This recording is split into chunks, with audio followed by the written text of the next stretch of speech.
17 corners then around this Aragon track, 5 kilometres in length. The all-time lap record smashed yesterday by Pecco Bagnaia.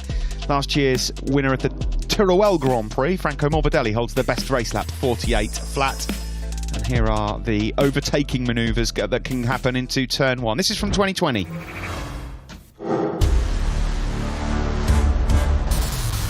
Coming up next in MotoGP, factory Ducati's lineup 1 and 2. Pecco Bagnaia hunts for that first Premier Class victory. Twice a winner this year, Jack Miller is hungry for another visit to the top step. Fabio Quartararo and his Yamaha, they defend a 65-point lead from third today and would settle for a podium. And Marc Marquez has a big day ahead. Can he add to his Aragon winning trophy collection? The 8-time world champion starts fourth.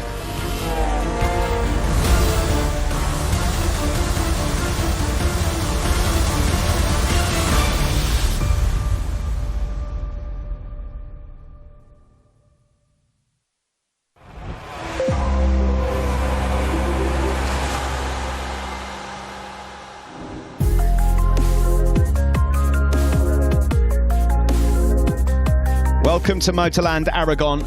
We're ready for round 13 of the MotoGP World Championship with 6 to go. It's business time in MotoGP, the business end of the World Championship. 65-point lead for Fabio Quartararo coming into this one. And if things are to change, and the pattern is to change, and the tide is to turn, it would probably have to start happening here in Aragon or Misano, which is coming up in 7 days' time. Despite a misty start to the morning, the sun is burning brightly here. 43-lap race coming up here, and an exciting one as well. Factory Ducatis 1 and 2 look like a proper threat. Quartararo looking for a podium. Marc looking for his second win of the season and making it 5 on the trot in MotoGP as well. Steve Day, Matt Burt and Simon Crafar then to talk you through the Premier Class action here today. The fans are ready, we're ready, so is Jack Miller as well. Second on the grid today. He said yesterday, Matt, in the press conference that he doesn't think he's ever had a better Saturday. He looks confident, he looks happy. That normally means that we're in for a good watch here with Jack Miller, number 43. Yeah, good to see Jack back on the front row, first time in 6. He's been buoyant and bullish about his podium prospects right from the get-go in FP1 on Friday. He's been top 5 in every single practice session so far this weekend. It's been a completely different scenario for the factory Ducati team. Wind back 11 months ago last year, it was a disaster for Pecco Bagnaia, who's going to be our pole starter today. Ducati's first 1-2 on a MotoGP grid since this very race 3 years ago when a certain Jorge Lorenzo led Andrea Dovizioso. He just looks so excited and happy, doesn't he, that he gets to race a MotoGP bike on a Sunday afternoon. You know, if Jack Miller ever does feel pressure, he's got an absolutely fantastic way of hiding it. I mean, you're not going to find anybody that looks more chilled out than Jack Miller. What about this man then, Pecco Bagnaia, coming to the head of the grid for just a second time in his MotoGP World Championship career. Quite rightly and justifiably so. He's so many people's pre-race favourite. He's been absolutely brilliant. Friday morning in FP1, it's been a transformed Pecco Bagnaia. This guy last year had an absolute nightmare, and that's no exaggeration here. He's never scored a point in 3 previous MotoGP races, never qualified higher than 15th, yet here he is on pole position, and Valentino Rossi himself said yesterday, the boss, the mentor said, it's now time for Pecco to do it. This man might get in the way of things though, Marc Marquez. A couple of falls this weekend, but great pace. Marc Marquez undefeated in his last 4 visits. He's had that twinkle in his eye this weekend, and you can see the focus. He knows he's got a great chance of winning here on home soil. It's kind of that unpredictability though about Marquez at the moment, isn't it, Steve? You're not quite sure what you're going to get from him in the Grand Prix.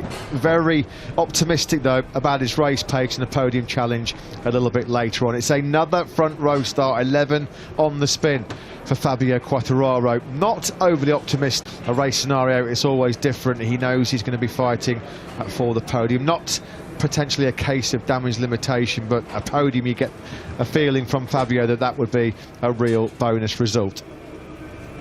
Plenty of fans for Fabio Quartararo here this weekend. He really is racking them up. He's a sign here, Fabio. Yeah, the El Diablo fans, they're certainly out in force, and it's a rapidly expanding army, isn't it? As Steve mentioned. Not sure about some of the moves there in the grandstand. They've all come dressed up, haven't they? There's some weird and wonderful folks that have lined up in the grandstands here today. Here's Joan Mir. Big day coming up for Joan. 7th place on the grid doesn't sound all that flash, Matt, but for Joan Mir, he's equalled his second best qualifying of the season. He's got good speed as well, good pace. Yeah, I think as well, the crucial session of this weekend so far for me was FP3 yesterday morning, because he felt in that session it was where he regained some of the confidence he's lost recently in the front end of that factory Suzuki. He's one of the best breakers, one of the latest and hardest breakers in MotoGP, and if he's just missing that little bit of feeling, it does sap away at his confidence, but he seemed to rediscover it in FP3 yesterday morning. That was a big bonus. And you do know that Mir's going to be a hard charger from that third row of the grid. He's going to certainly be in that podium battle, no doubt. He's second in the World Championship. He could do with clawing some points back. Here's Johan Zarco, third in the World Championship. For a long time this season, been second overall. But a bit of a slump, Matt, in form of late. And it doesn't really seem to be getting any better here in Aragon. No, unfortunately, 10th on the grid, his worst qualifying of the year on the Pramac Ducati. No podium in his last 5 now since Catalonia. Not a fantastic record here as well in Aragon for the 31-year-old Frenchman. And we welcome back, it's a very, very rapid return of the Mac. Maverick Vinales, of course, all the controversy behind him after his split from the factory Yamaha team. And now he's, what, half an hour away, just a little bit less, from making his factory Aprilia debut. And what a time to be joining the last time out. And congratulations to this man. Taka Nakagami creates a little bit of history today because he becomes the first Japanese rider to reach the milestone of 200 Grand Prix appearances for the 29-year-old. So well done, Taka Nakagami. A top job, top man. Yeah, he was quick in warm-up this morning as well, Nakagami. Of course, still chasing that elusive first podium in MotoGP after 60 attempts. We won't remind Taka what happened here in the Grand Prix of Teruel last year, but he does like this Aragon layout, so good luck to him a little bit later on from 11th on the grid. Yeah, that pole start, the nerves and the tension just got the better of him, didn't he? That early mistake at turn number 5. Now then, you can never discount out this young man, Jorge Martin. He's got race-winning pedigree around this Aragon circuit. He's won 2 races in Moto3 from pole position. Yes, MotoGP is a completely different ball game, but keep an eye on Martin. He starts from 5th. He's a fast starter, an electric starter on that Ducati as well, so don't be surprised if he's not inside those top 3 places already in the first sector. And wouldn't it be ironic, having waited 7 years for a MotoGP podium, if he made it back-to-back? Aleix Espargaro on the Aprilia here, got a great record here in Aragon. So has the Aprilia as well. He's got good pace from 6th on the grid. He's definitely in the mix. Yeah, amazing, isn't it, to think that Aleix Espargaro, 2 podiums in 191 MotoGP races, but nobody will be surprised if he does make it 2 in the space of 14 days. What about the prospects of younger brother Pol Espargaro? Well, a little bit angry with himself yesterday in Q2. 8th on the grid, not bad, but could have been better, he feels. He made a couple of real big mistakes, one at the final corner on his last flying lap, and he feels like that really cost him some time. But signs of improvement. There's a bit of light at the end of the tunnel, particularly for Pol Espargaro. HRC are testing a lot of parts. Marc Marquez said he's on his 3rd different chassis in the last 4 races. There's a revised engine for 2022 to be tested imminently, so Honda are certainly not taking this slump lying down, are they? There's a lot of new parts coming out of Japan to try and get Marc Marquez and Pol Espargaro right at the sharp end in MotoGP again. Let's go down onto the grid. We're looking at Bagnaia, who's going to start from pole here in Aragon. Jorge Lorenzo knows how that feels, and he, the 5-time world champion, is with Simon Crafar. He is. We're standing right on more or less pole position. And Jorge, tell us, what's brought you to Aragon? How do you like the atmosphere, and what do you expect to see in the battle today? Well, I was really willing to come here, and I was in Barcelona 3 days ago, so we were close. So finally, after almost 2 years without coming to the paddock, I wanted to see my old friends again and have this feeling of competition, no? So, but without pressure and without having to get the best result, no? I've seen you out on circuit during the weekend watching the bikes, you know. Anything interesting you've seen? Any extra good skills from any riders? As always, the Yamaha and the Suzuki looks very smooth. When you hear their engine, the Ducati looks very well. I think they improved a little bit the lean angle. Before, when I was there, we couldn't lean as the Yamaha or the Honda. Now they lean a little bit more, so that's good for them. Their engine looks the more loudy and cutting a lot of the electronic in the middle of the corner. But nowadays the MotoGP bikes are very equal, both of the five, so we see a great show. Jorge, two other things I have to bother you about. What are you doing with your time right now before the bikes all roll up on the grid? What keeps you busy when we don't see you at the races? Making interviews. Now I have 5 more interviews of 5 different televisions. Okay. But just chill, enjoy. And now if I would be here as a rider, I will be with scare and tension and pressure. But now I'm so chill and relaxed and enjoying the moment. Okay, last thing I'd like to know from you, who is going to do the job today? Who do you think who's going to take it? Who's going to be in the fight? Looking at Mark lap times in FP4, he was the one who have better pace, and when it's very hot, he's very competitive. But I think and also Fabio. I think I will bet Bagnaia today, and then the second group, Aleix Espargaró, Jorge Martin and Jack Miller. Thank you and enjoy your day. Thank you. There you go. Great to hear from Jorge Lorenzo there. Thank you very much indeed, Simon. He's picked out about 5 riders there to keep an eye out for. There's the Marc Marquez corner at turn 10. This guy normally, when he turns up to Aragon, does the business.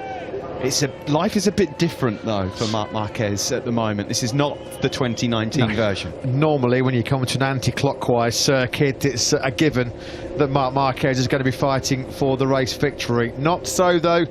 The modern day Marc Marquez still fighting his way back to full fitness, still trying to find some confidence on that unruly Repsol Honda RC213V. There's this brilliant motorsport complex at Motorland Aragon. The helicopter buzzing around to bring you these spectacular overhead shots. Good point that actually by Jorge Lorenzo. Marc Marquez in hot, low grip conditions normally is one of the strongest riders, so no great surprise. There is the 5 times world champion, just having a catch up there with Franco Uncini on the grid. What a star rider Jorge Lorenzo was back in the day, and it looks like, if everything goes well, Fabio Quartararo will be Yamaha's first world champion since 2015. Let's pop back down on the grid then. Simon Crafar is with Repsol Honda team manager Alberto Puig. What's he anticipating ahead of this 23-lap battle? Simon, down to you. Yeah, I want to know as well. Alberto, a lot of us think Marc is going to be fighting for the win today. What do you think? Well, it's not easy. It's a tough circuit for him. He has, let's say, a little bit of pain in this track, but on the rhythm and on what we saw in the weekend, of course, he's a contender. He has a chance to do it, but, you know, it's never easy. And we just have to wait and see how the start goes and how the race is going. Last thing, is the tyre a worry at the end of the race, the rear tyre? I think for everyone. So this is not going to be an excuse. I mean, I think basically everyone is racing same tires, so you have to survive with it. Thank you. Thank you. Thanks to Alberto Puig. Yes, Marc Marquez definitely in the frame. His race pace looks very, very good. He's got to try and keep himself clean on the opening lap. It's the best GP award. It's about to be handed out to Aragon and Teruel. Of course, we came here twice, so it's about to be handed out to Arturo Arriaga, the Vice President of Aragon and the President of this circuit, Motorland, as well. So congratulations to them. So the pressure is on Ducati here today, Matt. First and second on the grid. You could kind of hear it in the voice and in the tone of Davide Tardozzi earlier in the weekend. He expects his boys to deliver, at least one of them. When you've got a 1-2 on the grid, Steve, for the first time in 3 years, and when you've been so good, particularly in FP4 yesterday, Pecco Bagnaia looked absolutely electric. Anything other than a win today is going to feel like a bit of a kick in the teeth for the factory Ducati team, to be honest. And just a quick one on Fabio Quartararo. It was interesting in morning warm-up. The three of us, myself, you, Simon Crayford, all picked three different winners. None of us picked Fabio Quartararo. Are we a bit foolish to be ruling out the Frenchman? Well, I don't think we're foolish to rule him out, but I mean, I don't think he's got the same race pace as the guys that we picked out. Pecco Bagnaia, Marc Marquez, Joan Mir also looked really strong as well. I just don't think Fabio's in a position now where, if things aren't happening for him, if he's not got the pace, he's not going to take silly risks. You know, he's going to, as we get towards the business end of the championship, start thinking about the championship. It's inevitable that he will have to start doing that. So, you know, Fabio himself has kind of played down his prospects today. He felt yesterday that he didn't really have podium pace. They may have found something in this morning's warm-up, but I think if he's on the podium today, that would be a massive result, because there's a lot of fast riders around him who look like they've got rarely slightly better pace. It's hot here today. It looks like most riders are going for the hard front, soft rear. That's what it's looked like since yesterday morning. What does Piero Taramasso think of the temperatures and how the race could pan out? The Michelin Motorsport boss. Yes, the same as this morning, so no big change. Everybody with the hard front and rear soft. Maybe Joan is going with the front medium, because my Joan, you know, he can handle very well. He's very smooth, so he can handle the medium in the front. But yeah, no big change. We expect quite a quick race at the beginning, and maybe the pace slow down after lap 15 a little bit, but for sure some riders they will manage very well until the end, the one with the best setting. Is there a machine that is particularly good at doing that you've seen? Machine, I don't know, but for sure Marc is very strong on that, Fabio is very strong, and also Pecco, also his bike, he looks very well balanced, so yeah, they will do a good job. One other question, when you said Joan, do you mean Joan Zarco or Joan Mir? Yeah, I was talking about Joan Zarco. Thank you and best of luck. Yeah, thanks. Yeah, thank you very much to Piero Taramasso. Yeah, he's right. That is at the moment the only anomaly in terms of tyre choice. Everybody, as we suspected on our initial tyre allocation sheet that has been handed to us here in the commentary box, on the soft rear, but Joan Zarco, he has at the moment decided to go for that medium front tyre, so he's gone rather out of left field there. Well, he might well feel he's got nothing to lose. 10th on the grid, and it's not really been going for him so far. With the thoughts of Shinichi Sahara, I wonder. Joan Mir with an excellent chance of a podium, maybe a win today. Alex Rins with it all to do, don't forget. Way back, last year's race winner and 20th. Let's go down to Simon on the grid. Yes, I've got two things I would like to know, Shinichi-san. Is Joan Mir, I really think he has a chance even for the win today. I know that's a big call, but I would like to, it's more important to hear what you think of that. Also, I would like to hear what happened, or the listeners I'm sure would like to hear, what happened to Alex yesterday, because he's further back than we expect. Yeah, for Alex, yesterday he makes some mistake on his flying lap. That's it, and he lost some rhythm to make the lap, another lap time. So, but I have no concern, because we know he is one of the quickest rider with a race tire, so he has to catch up many riders in front. But I said to him just to keep his cool head and not in a hurry. Easy riding, yes. So tell us what you think of my thoughts that Joan can fight for the podium. I think for sure, maybe even better. Yes, I really hope so. And yes, as usual, hope.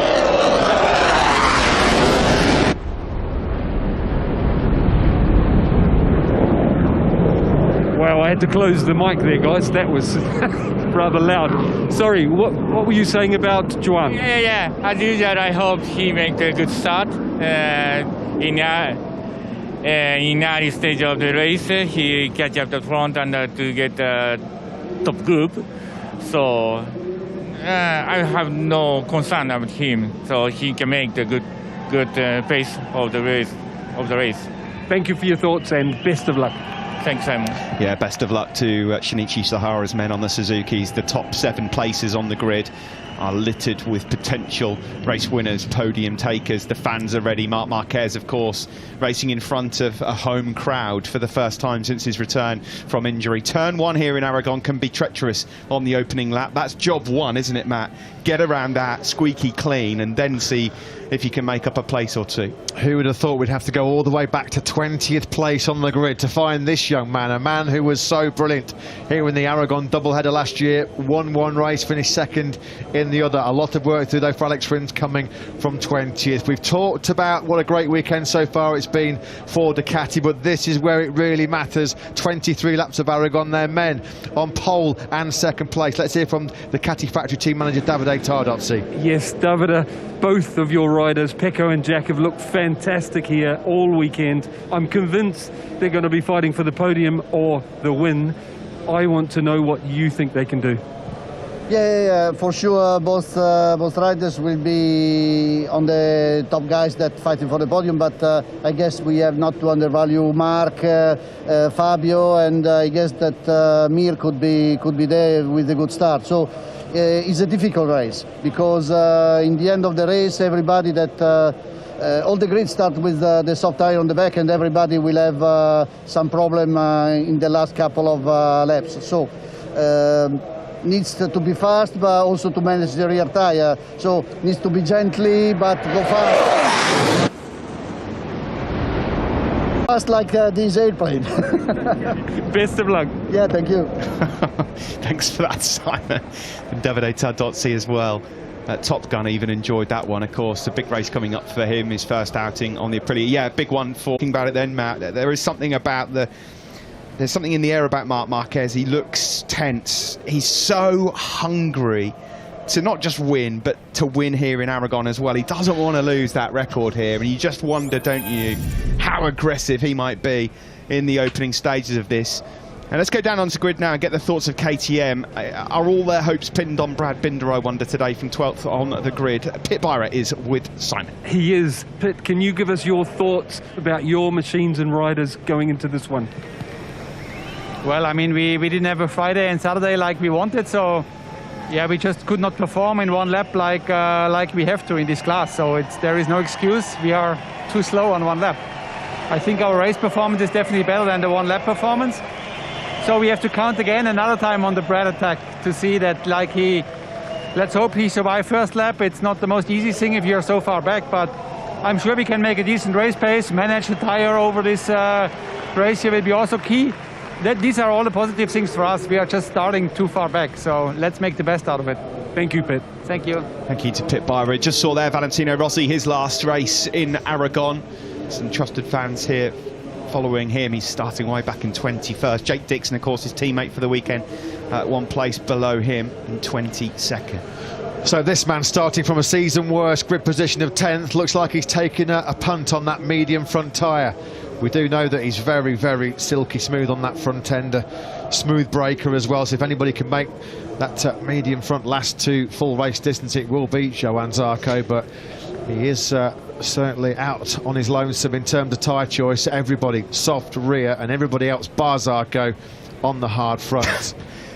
Here they are again, the Fabio Quartararo fan club. Let's go down now and speak to Fabio's boss, Massimo Merigali. What does he expect for Fabio Quartararo? Will a podium do, I wonder? Down to Simon. Yes, Mayo, really interested to hear your thoughts going into this one. Fabio has looked very good all weekend. I just wonder how hard it's going to be to fight those quicker machines down the straight each lap, and how he can manage it from here. Yeah, it will be definitely hard, and hard also because, especially in the last part of the race, we expect a tire degradation. This morning, Fabio did an excellent job because he started with 14 laps on the rear tire to try to get used to the behavior of the rear tire, especially for the end of the race. He was quite satisfied. we expect also that most likely Ducati will suffer less this problem because they have this advantage on the straight, and maybe they will give to them some less stress on the rear tire.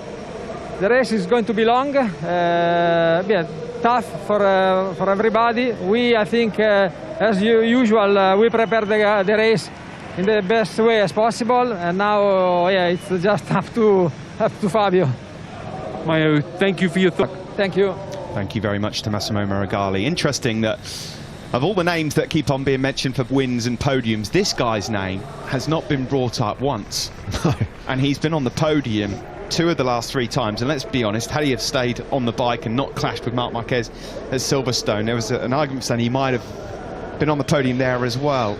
Don't count out Jorge Martin. What about this man as well, Aleix Espargaro?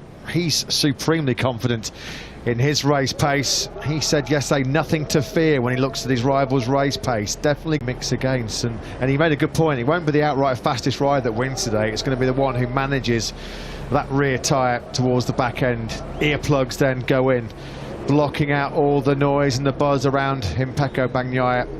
He starts from pole position for the 2nd time in MotoGP. He is a marginal bookish favourite. Let's pop back down to Simon Crafer on the grid. It was joy and jubilation last time out for Aprilia and Aleix Espargaro. Can they make it 2 podiums in 2 races? Simon is down the grid with Aleix's crew chief Antonio Jimenez. Yeah, things have gone really well, like exceptionally well lately at Aprilia. Antonio? Well, you know, the thing is, so we are in a well position to start. So Aleix normally starts quite well. So the most important is in the first 2 laps to be in the correct group.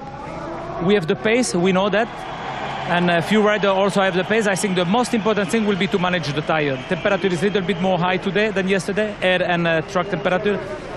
Therefore, I think the rider he knows. So we help him with in the electronic side point of view, but also he have to be smooth with the throttle.